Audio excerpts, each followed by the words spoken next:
Pertanyaannya, mengapa HNI disebut dengan MLM syariah? Apa dasarnya dan apa yang membedakan HNI dengan MLM lain yang bukan syariah? Ada tambahan pertanyaannya nih dok, bagaimana mensikapinya dok dengan MLM yang bukan syariah ataupun konven, apakah kita harus seperti apa? Ayo, ayo bangunlah semua, kita saling membantu dan bekerja sama, tingkatkan persaudaraan kesatuan kita untuk sebuah mimpi yang kita dapat. Pertanyaannya, mengapa HNI disebut dengan MLM syariah? Apa dasarnya dan apa yang membedakan HNI dengan MLM lain yang bukan syariah? Mungkin ini general banget dan sudah sering Dewan Pengawas lainnya juga menjelaskan ya dok. Mungkin bisa dijelaskan lagi oleh dokter Hendy, silakan dok. Iya, jadi intinya bahwasanya multi level marketing ini merupakan salah satu bagian dari cara-cara berbisnis ya. Khususnya adalah terkait dengan sistem pemasarannya. Ya. Nah kemudian sistem pemasaran dengan cara multi level marketing ya, atau dengan cara sering disebut juga dengan istilah penjualan langsung berjenjang ya, karena langsung dijual oleh konsumen dan konsumen itu menjadi pemasarnya pula, kemudian dibuat berjenjang ya. Nah, banyak sistem-sistem itu yang tidak sesuai dengan syariah ya. Kalau bahasa mudahnya, sistem itu adalah sistem yang haram dan syubhat. Ya, itu banyak ya. Saya tidak mengatakan semua karena MUI ya, Majelis Ulama Indonesia tidak melakukan audit semua MLM yang ada ya, tetapi itu banyak ya. Nah, oleh karena itu kemudian DSN MUI ya, MUI khususnya DSN Dewan Syariah Nasional kemudian meneliti aspek-aspeknya apa-apa saja sih ya dari sistem MLM itu, multi level marketing itu ya, atau penjualan langsung berjenjang itu apa-apa saja faktor-faktornya ya, dari cara pemasarannya, kemudian sistem bonusnya misalnya, kemudian sistem perekrutannya, kemudian produknya dan sebagainya ya. Nah, dari semua itu sesudah diteliti, maka kemudian DSN menfatwakan yang sesuai dengan syariah itu adalah yang seperti ini ya, ada di dalam fatwa DSN MUI.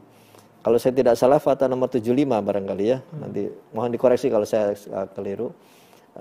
DSN MUI Dewan Syariah Nasional MUI. Nah, di situ ada 12 item. Nah, itulah yang sesuai syariah ya. Kalau di luar itu tidak sesuai syariah ya. Dengan kata lain, di luar itu haram atau syubhat ya, kalau yang tidak memenuhi kriteria yang 12 itu.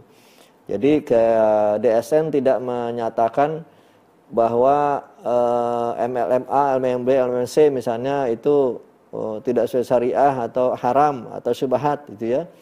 Silahkan publik melihat sendiri dari kriteria di fatwa itu. Kalau dia nggak ada kriteria tersebut, maka dia haram atau sekurang-kurangnya syubhat. Nah, dari yang sekian itu, dari yang memenuhi kriteria-kriteria tersebut, nah perusahaan-perusahaan tersebut kan kemudian ingin diteliti, ya, ingin dilakukan verifikasi, apakah kami ini benar nggak sesuai dengan memenuhi kriteria tersebut. Ya.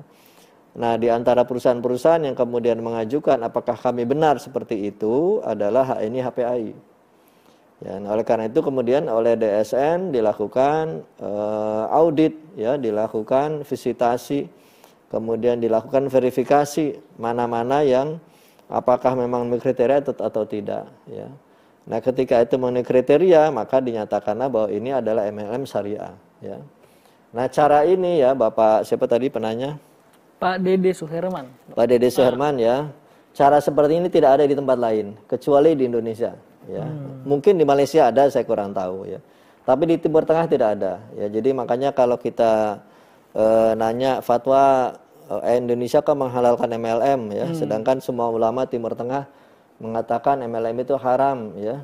Itu jawaban yang pertama bahwasannya MUI itu sama dengan Timur Tengah. Ya. Kita juga tidak menghalalkan MLM. Yang kita halalkan itu yang ada kriteria yang 12 itu. Kalau memenuhi kriteria itu maka menjadi halal ya. Jadi sama seperti bank, ya. Sebetulnya kalau orang menuduh MUI menghalalkan MLM juga bisa juga mengatakan menuduh MUI kok menghalalkan bank ya. Sama, MUI juga tidak mengatakan bank itu halal. Tapi yang sisi syariah atau yang halal adalah bank yang gini ini ya. Kalau tidak seperti itu ya MUI tidak bertanggung jawab ya. Jadi bedanya kalau di luar negeri mungkin ulama di sana ditanya MLMA ini gini apa hukumnya ya. Jadi kalau kita baca fatwa itu mesti satu-satu. Di dalam fatwa itu akan tercermin itu pertanyaan orang itu. Jadi dia sedang menjawab orang yang bertanya itu. Ya. Sedangkan kalau di Indonesia adalah selain menjawab orang yang bertanya, kemudian kita membuat kriteria yang benar itu seperti ini. Ya. Jadi Indonesia ini membuat alternatif solusi. Ya. Kalau di Timur Tengah itu tidak membuat alternatif solusi. Ya haram ya sudah haram saja.